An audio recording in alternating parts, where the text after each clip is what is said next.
이번 시간은 제17강 행정심판을 보도록 하죠. 행정심판 같은 경우는 행정쟁송 절차에서 약식쟁송 절차입니다. 지금 보시면 우리가 이제 정식쟁송 절차는 행정소송이고, 이에 대해서 임의적 전심 절차로 이제 행정심판이 규정되어 있는데, 바로 이제 행정심판법에 의한 행정심판은 현재 우리 행정소송법에 의한다면 임의적 전치주의, 임의적 전심 절차를 규정하고 있습니다.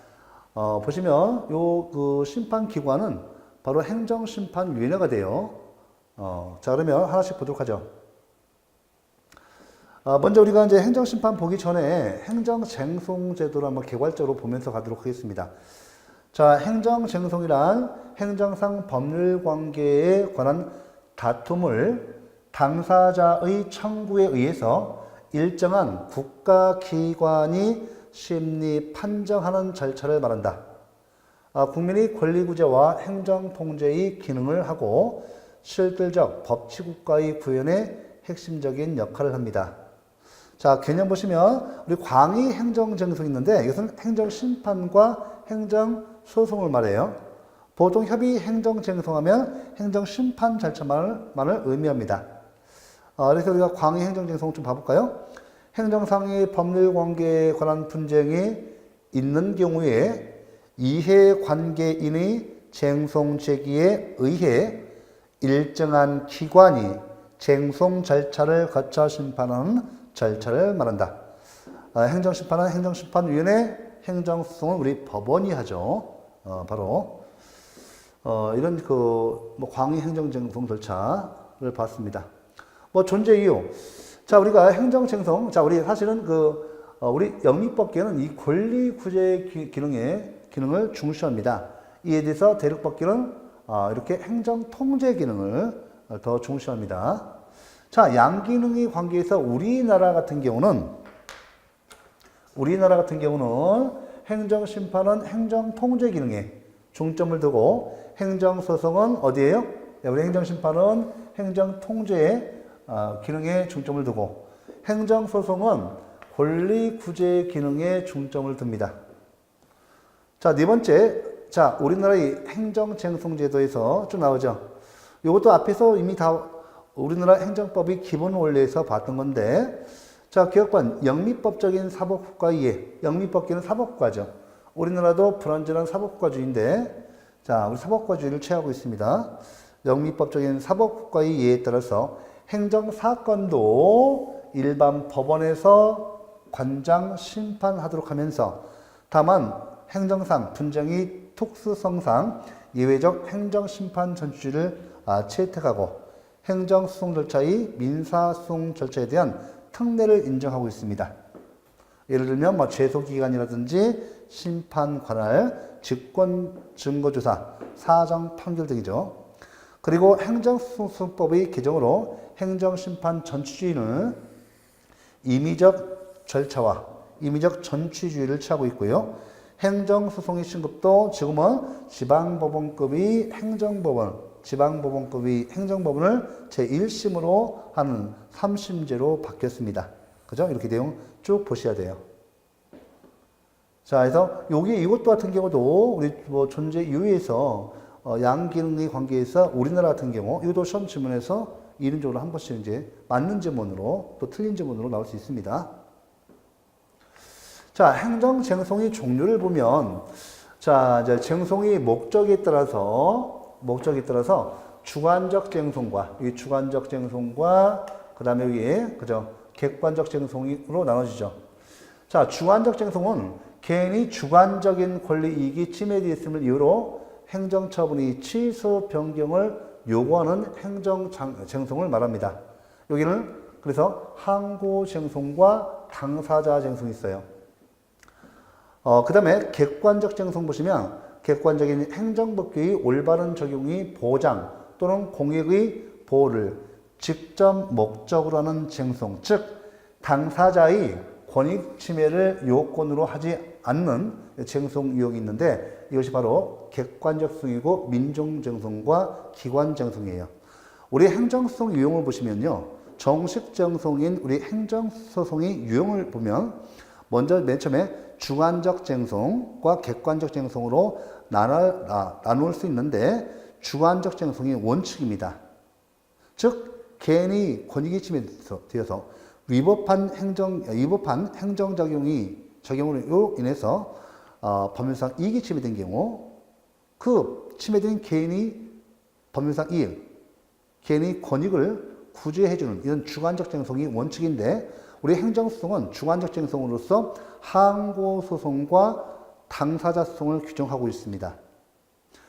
이어서 우리 행정소송은 객관적 쟁송으로서 개인의 권익 침해로 인한 개인의 권익 구제와는 전혀 무관한 객관적인 법질서가 침해됐을 때 그 객관적인 법질서의 원상 회복을 위해서 인정하는 객관적 쟁송이 있는데 여기 보시면 여기에 민중소송과 기관소송이 있습니다. 그래서 크게 다시 한번 여러분들 우리 행정쟁송의 종류, 쟁송의 목적에 의한 분류에서 주관적 쟁송, 객관적 쟁송이 있다. 주관적 쟁송에는 다시 한번 항고쟁송과 당사자 쟁송이 있다. 객관적 쟁송은 다시 한번 민중쟁송과 기관쟁송이 있다. 이렇게 용어만 익혀 두시기 바랍니다. 그 다음에 쟁송이 성질에 의한 분류인데 쟁송이 성질, 내용, 실질에 의한 분류예요. 항고쟁송, 그 다음에 당사자 쟁송, 그죠? 당사자 쟁송 넘겨볼까요? 자, 이때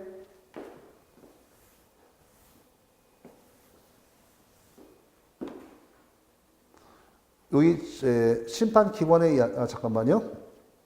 정식 쟁송. 자, 그렇죠. 여기 보시면 여기 항고 쟁송부죠. 항고 소송 의미와 같습니다.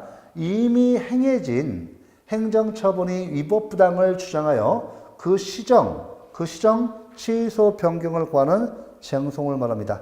복심적 쟁송이라고 합니다. 이게 중복복자. 쉽게 말하면 법치 행정의 원리에서 제1차적으로 누가 이 적법성 판단을 해요? 위법이냐 적법이냐. 우리 행정기관에 맡겨져 있죠. 그래서 행정기관이 어떤 처분이 있어요. 이에 대해서 다툼이 있죠. 우리 국민 입장에서는 그것이 위법이다. 행정처는 1차적으로 적법이라고 판단합니다. 제1차적으로 행정청이 적법이라고 판단해서 저들한테 우리 국민들한테 사인한테 10월이 영업정지 처분한다. 3월이 영업정지 처분한다. 또 영업허가 차례 처분한다. 이렇게 됐을 때 우리 국민들 중에서 그건 위법이다 라고 하면서 다시 한번 제2차적으로 법원이 사법심사를 받죠. 그래서 복심적 쟁송이 되는 거예요. 이 복심적 쟁송이 바로 항고심판과 항고소송. 이렇게 됩니다. 특히 우리나라 같은 경우는 우리나라 행정심판은요, 항고심판만 인정해요. 항고심판만 인정합니다. 그 다음에 그래서 소송에 해당하는 당사자 심판이라든지 민중심판, 기관심판 인정하지 않아요. 이것도 시험에서 나왔어요. 작년에. 그러니까 항고심판만 인정됩니다. 뒤에서 다시 확인하겠습니다. 그 다음 항고소송 있고, 그러니까 쉽게 말하면 항고심판과 항소송의 대상적격이 뭐냐? 이 처분이에요. 행정처분, 행정행위입니다.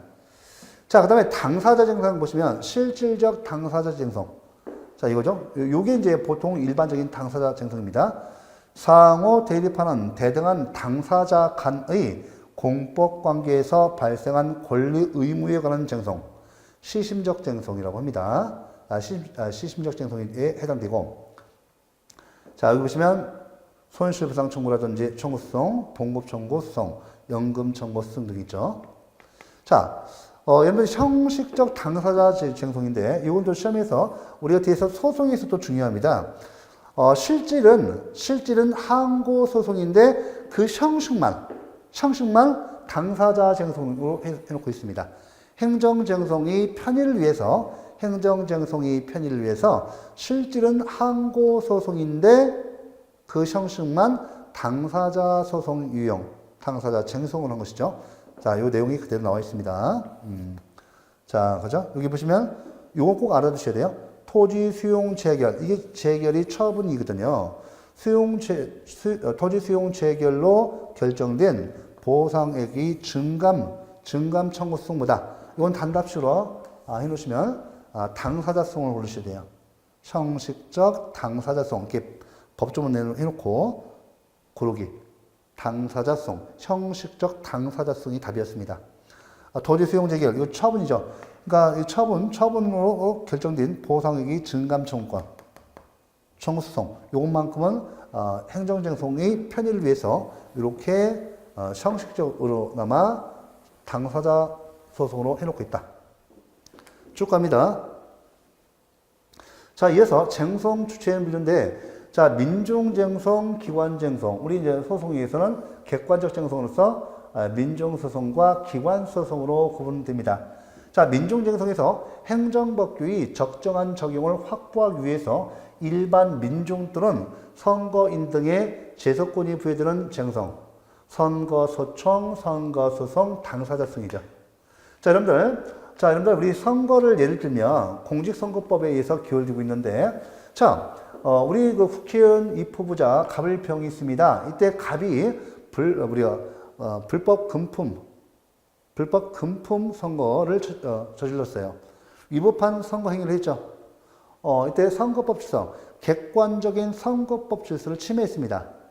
그러면 갑이라는 그 국회의원 입후보자가 금품 선거를 해가지고 객관적인 선거법 질서를 깨뜨렸단 말이에요. 그죠? 자, 그러면 이때 그 누구의 권익도 침해된 바는 없어요.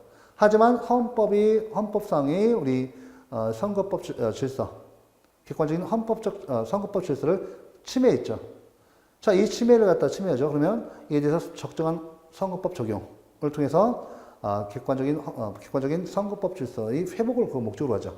그래서 민중쟁송입니다. 민중쟁송이고. 그래서 이런 내용이 나왔고, 이때 그 다음에 기관쟁송은 국가 또는 공공단체의 기관 사원권에 있어서 권한이 전부 또는 그 행사에 관한 다툼이 있을 때 이에 대해서 제기하는 쟁송을 말합니다. 지방자치단체장이 지방의회 조례 제정에 대해서 대법원에 소송을 제기하는 거. 기관소송도 기관쟁송도 마찬가지예요. 마찬가지죠. 그죠? 뭐 지방의회 조례를 제정했다. 지방의회가 조례를 제정했는데 이것이 위법상, 그 내용이 위법상이 있다. 이렇게 하면 일단 조례 제정되면 이것이 행정기관에서 적용 집행되지 않는 한 그 누구의 권익도 침해된 바가 없죠.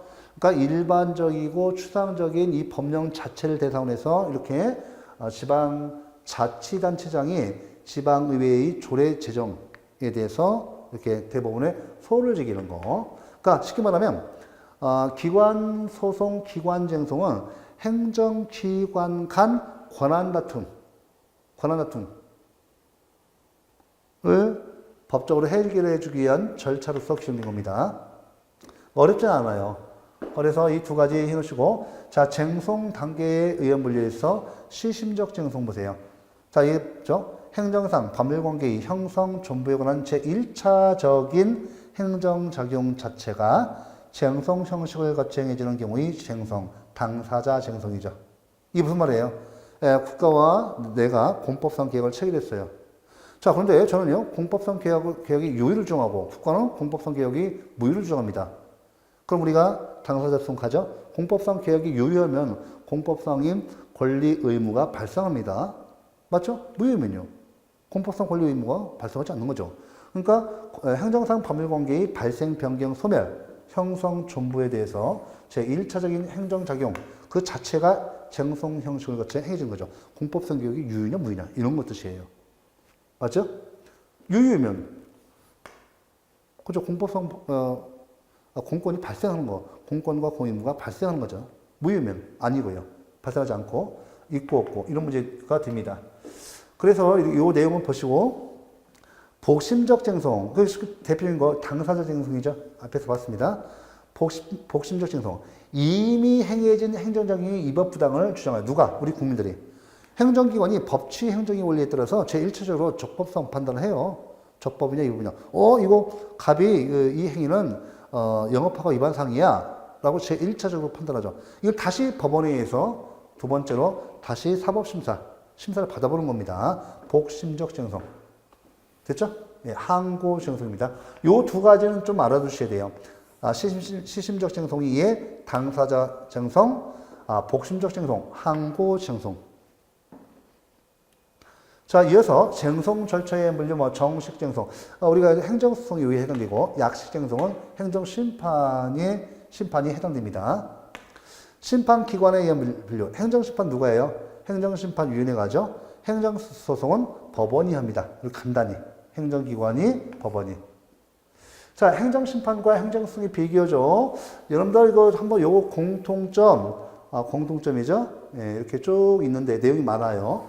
이런 내용은 행정심판과 소송을 딱 보시고 나서 한번 정리를 하시기 바랍니다.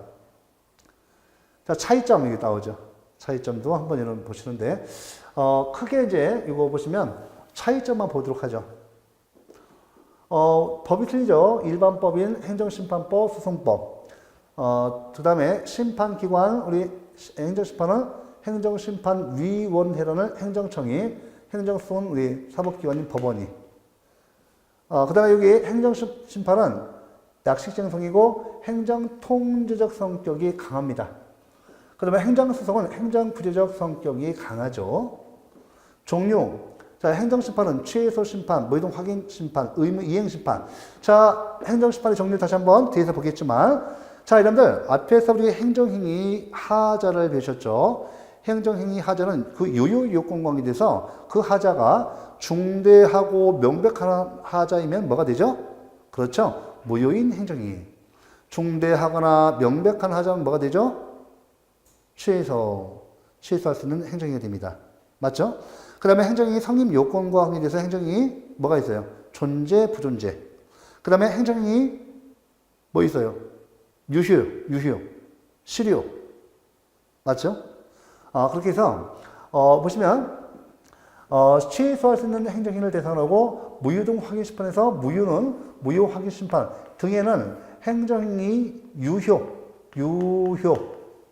또 실효, 그 다음에 존재, 그 다음에 부존재 이렇게 들어가요. 각각의 유효 확인 심판, 실효 확인 심판, 존재 확인 심판, 부존재 확인 심판 이해관계에 따라서 여기 마찬가지 똑같아요. 근데 잘 보시면 제가 의무 이행 심판 있죠. 의무 이행 심판 우리 행정 심판에서는 거부 처분이나 부작위에 대한 의무 이행 심판이 인정되고 있다. 그런데 행정소송은 거부 처분이나 부작위 중에서 뭐에 대해서 부작위에 대해서 부작위 위법 확인 소송을 인정하고 거부 처분은 여기 취소 소송이 대상이 됩니다. 여기 거부 처분이죠. 이 취소 소송은 거부 처분은 취소 소송으로 가요. 그죠? 의무 이행 소송이 인정돼야 안 돼요. 의무 이행 소송 인정 안 돼요. 인정 안 됩니다. 자, 그 다음에 심판 대상. 우리 행정심판은 위법뿐만 아니라 부당한 처분에 대해서도 인정됩니다. 그 다음에 우리 행정소송은 위법사항만 돼요. 됐죠? 예, 이렇게 해서 보시라고. 다시 한번 거부 처분에 대한 쟁송 형태 다시 한번 의무 이행 심판과 취소 심판. 자, 거부 처분은 처분성이 있기 때문에 거부 처분이나 부작위에 대한 의무 이행 심판. 그 다음에 거부 처분에 대한 취소 심판도 인정됩니다. 사실상 이 거부 처분이나 부작위에 대한 실질적인 구제 지도는 의무 이행 심판, 의무 이행 소송이 되어 꼭 알아두셔야 합니다. 그 다음에 의무 이행 쟁송이 인정 여부에서 의무 이행 심판만 인정하죠. 여기 보시면 우리 의무 이행 소송 인정돼야 안 돼요. 인정 안 돼요.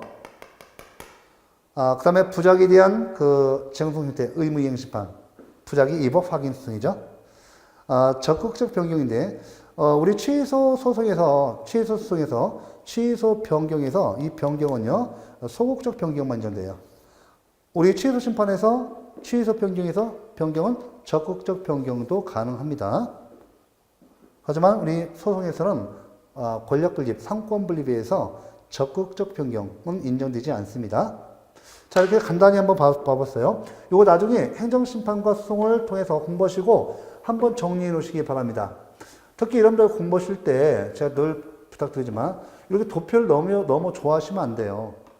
도표 같은 경우는 공부하실 때 도표는 언제 공부를 하시는가? 이 도표 같은 경우는 여러분들 공부하는 과정 중에서 이해를 돕기 위해서 만든 것이고 실질적으로 시험에서는 이 서술식으로 통지문을 이렇게 숙지하고 계셔야 돼요. 그래야 속도가 납니다. 이렇게 해버리면 나중에 생각이 잘 안 납니다. 그래서 통지문으로 이렇게 꼭 기억해 놓으시고요. 자, 행정심판제도 드디어 보겠습니다. 자, 봐볼까요? 행정심판이란 행정청이 위법 또는 부당한 처분 기타 공권력의 행사, 불행사 등으로 인하여 자신이 권리나 이익을 침해당한 자, 자신이 권리나 이익을 침해당한 자, 이게 법률상 이익을 침해당한 자죠. 자가 행정기관에 대해서 그 시정을 고하는 절차를 말한다. 실정법상 의료는 행정심판 이외에 이의 신청, 심사 청구, 재심 청구 등이 여러 가지 용어가 사용됩니다. 형식적으로는 행정이나 실질은 사법적용이죠. 준사법행위죠. 자, 행정심판과 유사한 제도와의 구별, 이의신청과의 구별만 보도록 하죠. 예. 자, 이의신청은 여러분들, 이의신청 중요합니다. 자, 행정청이 위법부당한 처분으로 인해서, 자, 행정청의 위법부당한 처분으로 인해서 권리나 이익이 침해된 자가 통상 당해 행정청, 당해 처분청에 불복을 제기하는 절차를 말해요. 자, 행정심판과의 차이. 행정심판은 원칙적으로 처분청 이외의 상급 행정청에 제기하는 쟁송이죠. 하지만 이의신청은 누구한테 한다고요? 그 처분청, 당해 행정청에 대한 겁니다. 됐죠? 예. 그 다음에, 여러분들 그 이의신청은, 자, 행정심판은 원칙적으로 모든 위법 부당한 처분에 대해서 다 인정돼요. 왜? 행정심판법은 일반법이니까요. 하지만 이의신청 같은 경우는 각 개별법에서 근거 규정이 있을 때만 바로 이 신청이 인정됩니다. 자, 여러분들 앞에서 배우셨죠? 자, 여러분들 정보공개법에 불복제도 있죠. 거기 이 신청제도 개별법, 정보공개법이라는 개별법으로 근거 규정이 있죠. 예, 이거 있을 때만 인정합니다. 나머지 행정심판과 행정소송은 일반법인 행정심판법, 행정소송법에 의해서 인정된다. 여기까지. 자, 행정심판의 존재 이유를 봐보세요. 존재 이유. 그냥 시간 내서 여러분들 좀 읽어주시기 바랍니다.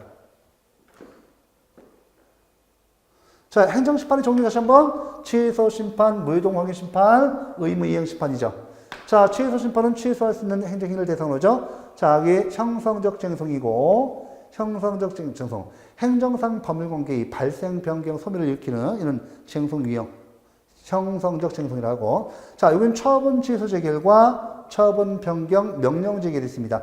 처분 취소 재결 또 처분 변경 재결, 처분 변경 명령 재결이 있습니다. 재결 유형이. 특징 청구 기한 전이죠. 취소 심판 기간. 처분이 있음을 안 날로부터 90일 이내, 처분이 있었던 날로부터 180일 이내에 제기합니다.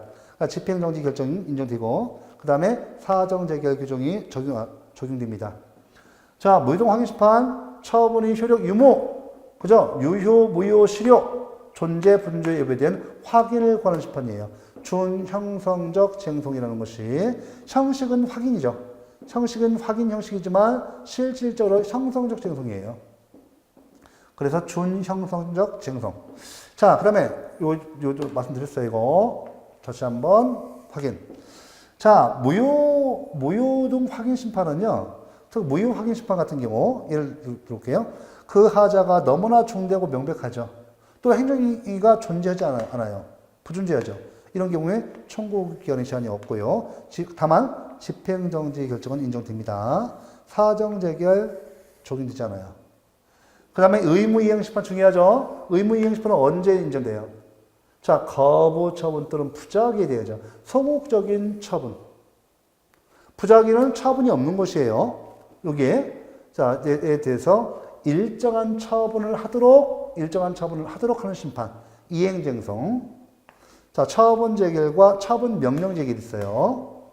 청구기간 제한. 자, 여러분들, 거부 처분은 처분 일종이니까 처분이 있음을 안 날로부터 90일 이내, 처분이 있었던 날로부터 180일이 적용됩니다.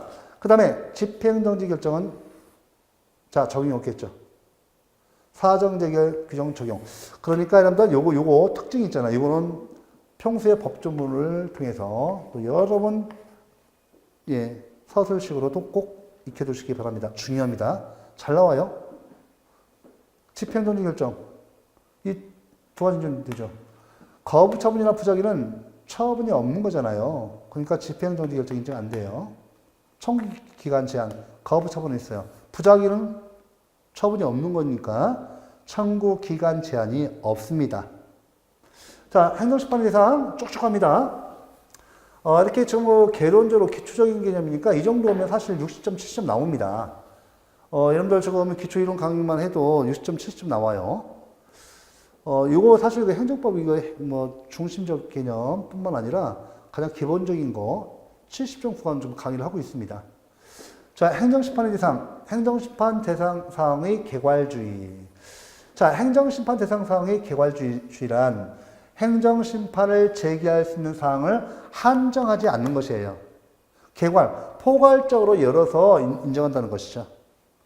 자, 현행 행정심판법 규정, 현행 행정심판법 제3조 제1항은 행정청의 처분 또는 부작위에 대해서 다른 법령에 특별한 규정이 있는 경우를 제외하고는 이 법에 의해서 행정심판에 제기할 수 있다고 하여 개괄주의를 채택하고 있습니다. 됐죠? 행정소송도 마찬가지예요. 행정심판 대상 사항의 개괄주의, 위법한 처분, 자, 위법 또는 부당한 처분 또는 부작위이기만 하면 다 제기할 수 있어요. 뭐만 빼고 대통령이 처분이나 부작위를 제외하고는 행정심판법이 제외시키고 있습니다. 자, 원칙 볼까요? 행정청이 처분과 부작위, 행정청 나오죠. 당의 행정청, 즉 처분청, 부작위청을 말합니다. 자, 처분 보세요. 행정청이 행하는 구체적 사실에 관한 법 집행으로서의 공권력의 행사 또는 거부와 그 밖의 이에 준하는 행정작용을 말한다. 자, 거부 처분이 당연히 포함되며 위법한 처분뿐만 아니라 부당한 처분도 행정심판의 대상이 된다. 자, 그 다음에 이 부작위 개념을 알아두셔야 돼요. 부작위는 뭐예요? 행정청이 당사자의 신청에 대해서 상당한 기간 내에 일정한 처분을 하여야 할 법률상 의무가 있음에도 불구하고 이를 하지 아니하는 것, 이 부작위예요. 허가 신청을 했죠. 허가 신청을 했으면 여러분들 왜 앞에서 허가의 법적 성질은 뭐예요? 귀속행위죠. 그러면 행정청은 적법한 허가 신청이면 반드시 근거법규에 엄격하게 구속되는 계속되어서 허가 처분을 해줄 법적 의무가 있습니다. 안 해주는 거, 일정한 처분을 하지 않는 거, 처분을 안 해주는 겁니다. 그래서 일을 하지 않는 것인데 이런 때 이걸 부작위라고 해요. 자, 부작위라고 하기 위해서는 당사자의 신청이 있어야 한다. 개인적 공권이죠. 그다음에 상당한 기간이 경과할 것, 법률상 처분 의무가 있을 것, 처분을 하지 않을 것, 그러죠. 이 내용입니다. 알아두셔야 돼요. 가장 기본적인 겁니다. 자, 이거 저 소송과 똑같아요. 그 다음에 여러분들 예외. 이거 좀 앞에서 말씀 잠깐 드렸는데, 자, 대통령이 처분 또는 부작위에 대해서는 다른 법률에 특별한 규정이 있는 경우를 제외하고는 행정심판을 제기할 수 있다, 없다. 왜? 자, 행정부 수반입니다. 임명권자예요. 아무도 감히 그 앞에서, 그죠? 대통령이 처분 또는 부작위에 대해서 함부로 얘기하기 힘들 겁니다. 사실 그런 것도 있지만 사실은 이보다는 우리 행정부 수반이 권위를 위해서 그렇습니다. 예, 인정합니다. 제어합니다. 그 다음에 행정심판의 재결. 행정심판의 재결은, 재결에 대해서는, 다시 행정심판을 제기할 수 없다. 이게 뭐야? 재심판 청구금지. 재심판 청구금지예요. 들어보시면 돼요. 우리 행정심판법은 대통령이 처분 또는 부작위에 대해서는 원칙적으로 행정심판 청구의 대상으로 할 수 없고, 행정심판의 재결에 대해서 재심판 청구 금지하고 있습니다. 그래서 이렇게 행정심판의 재결에 대해서는 다시 행정심판을 청구할 수 없습니다. 다만 이 경우에 재결 자체에 고유한 하자가 있다고 한다면 바로 행정소송으로 가야 돼요. 그러니까 재심판 청구 금지. 자, 내가 행정심판 제기해서 구속받았어요. 이때 바로 다시 행정심판 청구가 묻잖아요. 그러니까 행정소송으로 가야 합니다. 그 다음에 통고처분 있죠? 이 통고처분. 통고처분은 뭐예요? 앞에서 보셨죠? 통고처분은 특별 불복 절차가 마련되어 있습니다. 행정쟁송 절차도 묻어요. 정식 형사소송 절차에 의해서 불복하도록 되어 있죠. 그러니까 처분성이 부정되는 거예요. 취소심판의 대상이 되지 않는다. 검사의 불기소 처분도 여러분들 검찰 항고라는 형사소송법상의 별도의 불복 절차가 있기 때문에 행정소송의 대상이 행정쟁송의 대상, 취소심판의 대상이 되지 않습니다. 우리 행정소송, 행정심판 대상이 안 돼요. 똑같아요. 이렇게 해서 간단히 내용을 보도록 하죠. 자, 이어서 행정심판의 당사자 및 관계인 나오죠. 이때 당사자는 당연히 행정심판 청구인 있고 누가요? 피청구인 있죠. 청구인 적격 있는 자는 법률상 이익이 있는 자예요. 그죠? 예. 그 다음에 피청구인. 자, 여러분들 중요합니다. 꼭 기억하셔야 돼요. 우리 행정쟁송에서 항고심판과 항고소송은 행정쟁송이 편의를 위해서 프랑스와 같이 행정주체가 아니라 행정주체에 대한 행정사무 담당자인 당해행정청, 즉 처분청과 부작위를 대상으로 해서 처분청, 당해행정청, 처분청과 부작위청을 대상으로 해서 그죠? 항고심판, 항고소송을 제기하도록 하고 있습니다. 행정주체인 국가나 지방자치단체가 되지 않아요. 다시 한번 항고쟁송인 항고심판과 항고소송은 행정상 법률관계의 당사자로서 행정주체인 국가나 지방자치단체를 대상으로 취해소송 등 항고소송과 항고심판을 제기하면 안 돼요. 현행법에 의한다면 행정쟁송이 편의를 위해서 행정주체에 대해서 행정사무 담당자인 당해행정청, 처분청이나 부작위청을 대상으로 해서 이렇게 행정심판과 행정소송을 제기하도록 되어 있습니다. 그래서 피청구인 적격 누구다? 당해행정청, 즉 처분청과 부작위청입니다. 자, 행정심판의 관계인, 그렇죠? 참가인. 우리 제3자유 행정에서 제3자, 참가인 됩니다. 제3자유 행정에서 제3자죠. 네, 3자. 그 다음에 처분청 외의 다른 이해관계 있는 행정청, 관계 행정청을 말해요. 그 다음에 대리인이 있습니다. 쭉 봅니다. 자, 행정심판기관 여러분들 중요하죠. 여기서 행정심판기관은 이때 보시면 행정심판위원회가 돼요. 자, 지금 현재 우리 행정심판기관은 행정심판위원회가 되는데 심리와 재결을 모두 하나로, 모두 다 합니다. 예, 맞죠? 일원화됐다. 심리와 재결은 구법에서는 이 심리기관과 재결기관이 이렇게 분리되어 있었는데 현행 행정심판법은 이와 같이 재결청 제도를 폐지하고 심리와 재결을 행정심판기관인 행정심판위원회에 이렇게 일원화하고 있다. 다시 한 문제예요. 자, 합의제 행정청이다. 그죠? 행정심판위원회 설치. 자, 이어서 행정심판위원회를 좀 보도록 하죠. 여기 보시면 첫 번째 독립행정기관 소속의 행정심판위원회, 즉 처분청 소속의 행정심판위원회, 두 번째가 국민권익위원회 소속의 중앙행정심판위원회, 세 번째 광역자치단체장 소속의 행정심판위원회가 있습니다. 네 번째 측근 상급행정기관 소속의 행정심판위원회, 그 다음에 다섯 번째 제3위 기관이 있는데 특히 여러분들 요거 좀 내용 최근에 와서 행정심판위원회를 묻는 문제가 많이 나와요. 그래 예를 들면 특별시장, 광역시장, 도지사의 처분, 특별시장, 광역시장, 도지사의 이부 또는 부당한 처분에 대해서는 어느 행정심판위원회에 행정심판을 청구하는가? 국민권익위원회 소속의 중앙행정심판위원회가 답입니다. 그 다음에 광역자치단체장 소속의 행정심판위원회, 시도의 관할구역에 있는 시군 자치구의 장 등의 처분, 위법 또는 부당한 처분에 대해서는 광역자치단체장 소속의 행정심판위원회, 이렇게 첫 문제가 잘 출제되고 있습니다. 이거는 여러 번 읽어서 연습을 해 주시기 바랍니다. 예, 사례 문제 잘 나옵니다.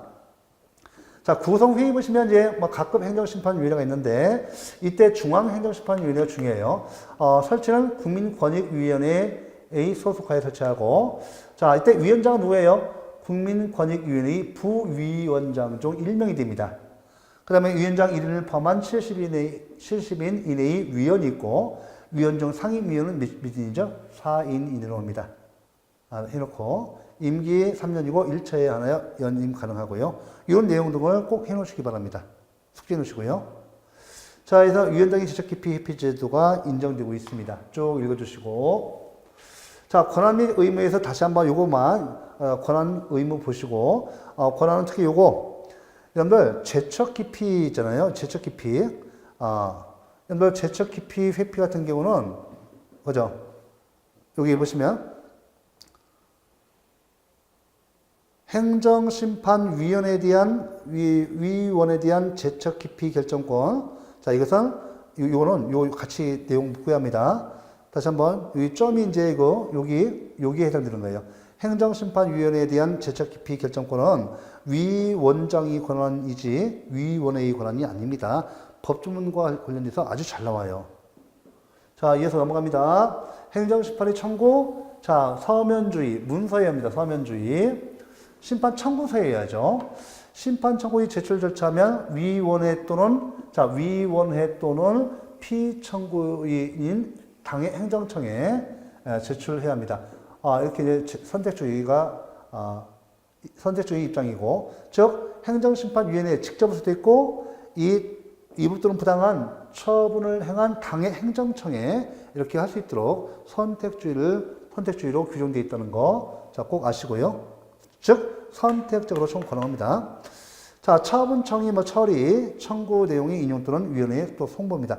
청구 내용 그대로 인용해서 그냥 끝내든지 아니면 위원회에 송부해서 다툴 수 있습니다. 자, 위원회의 처리도 한번 시간 내서 읽어보십시오. 위원회에 송부한 경우 위원회의 처리.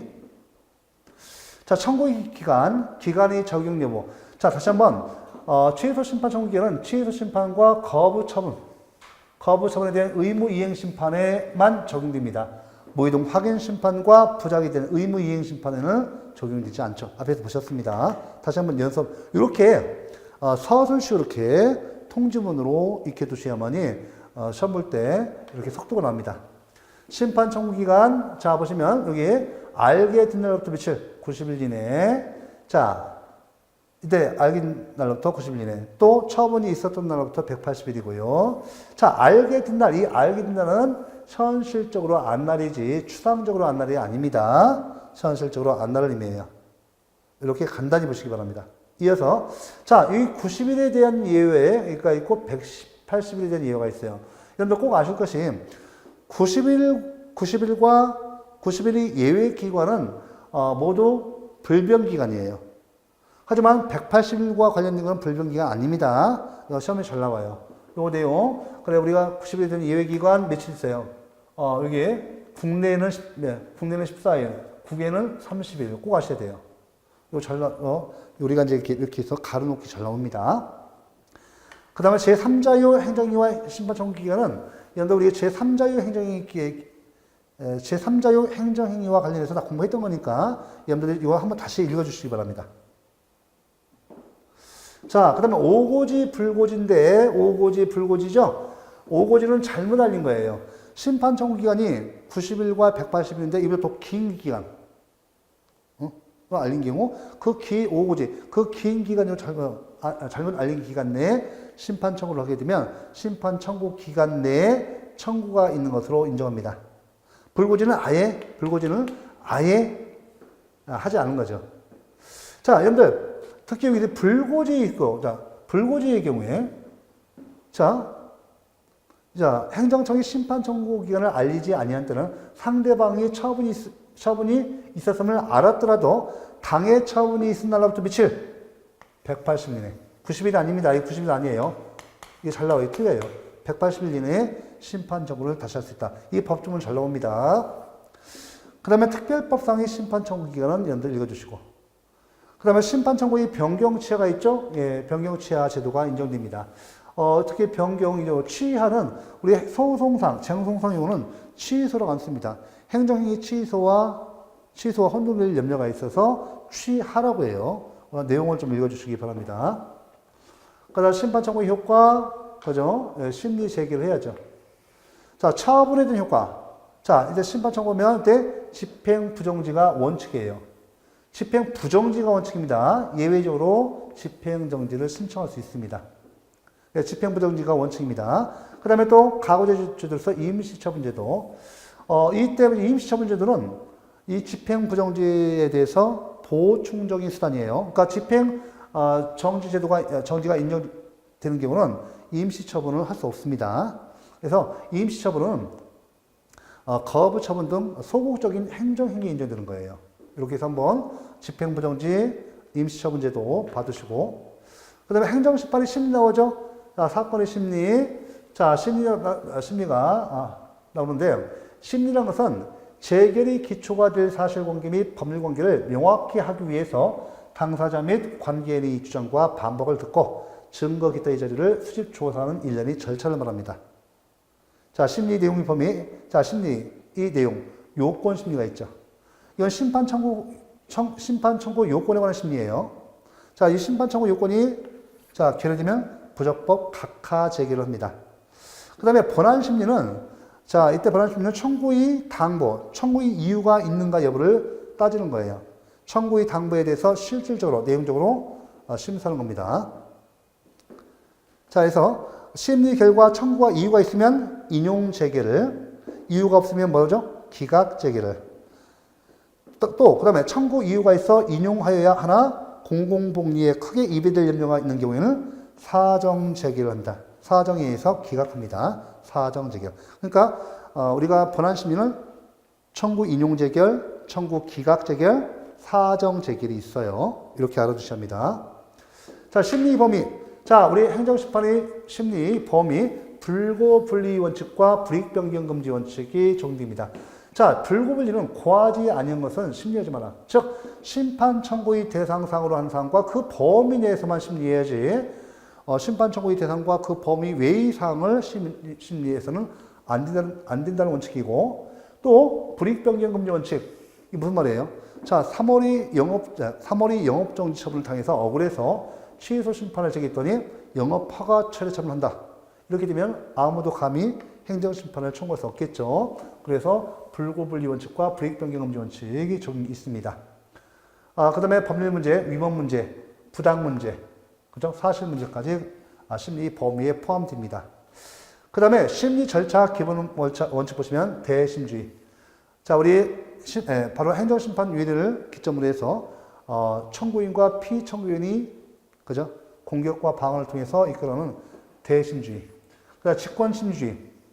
우리 행정심판과 행정소송은 민사소송과는 달리 직권심리주의가 감히 보충되고 있습니다. 민사소송에서는 인정되지 않습니다.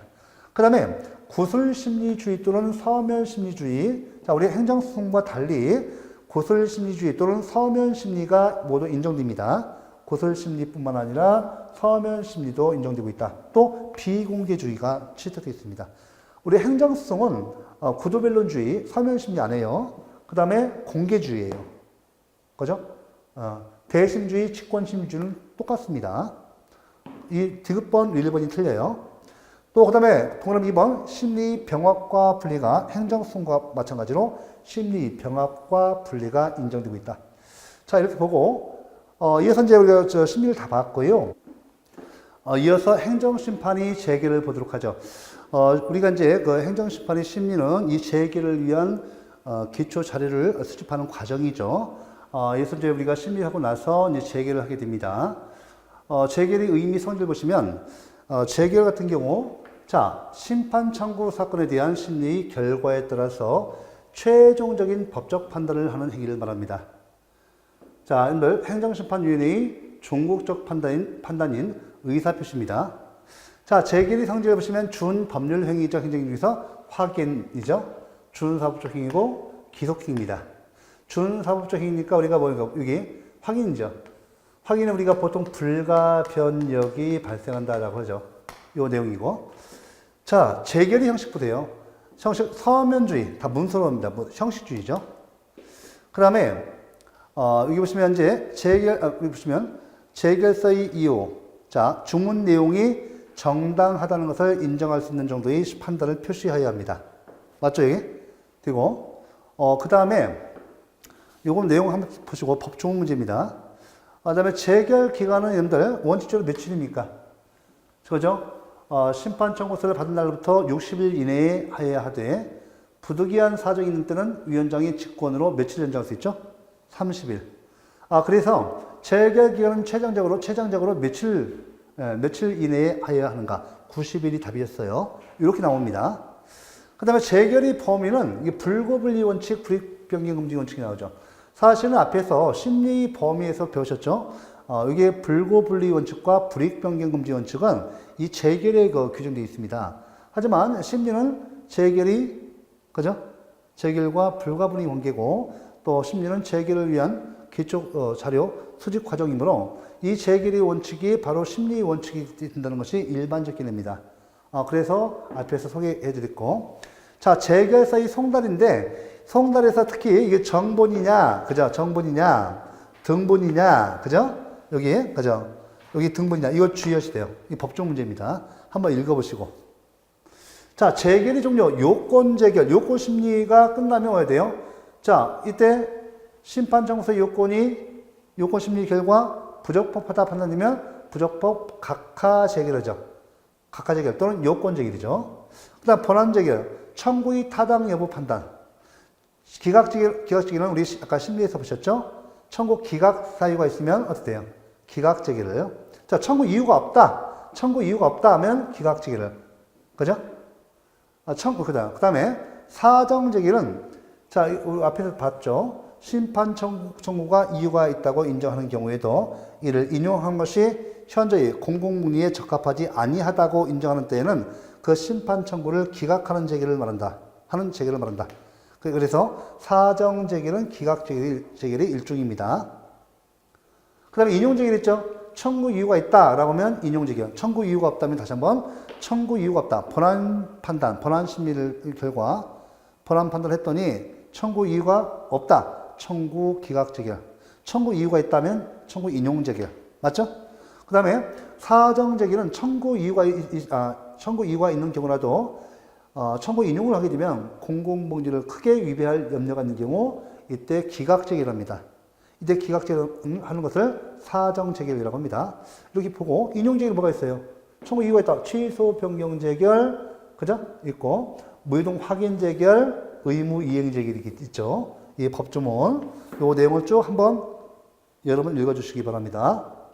그 다음에 재결의 효력인데 이건 그죠? 재결의 효력, 기속력. 자, 재결의 효력, 기속력 보시면 행정소송, 항고소송에서도 기속력이 인정돼요.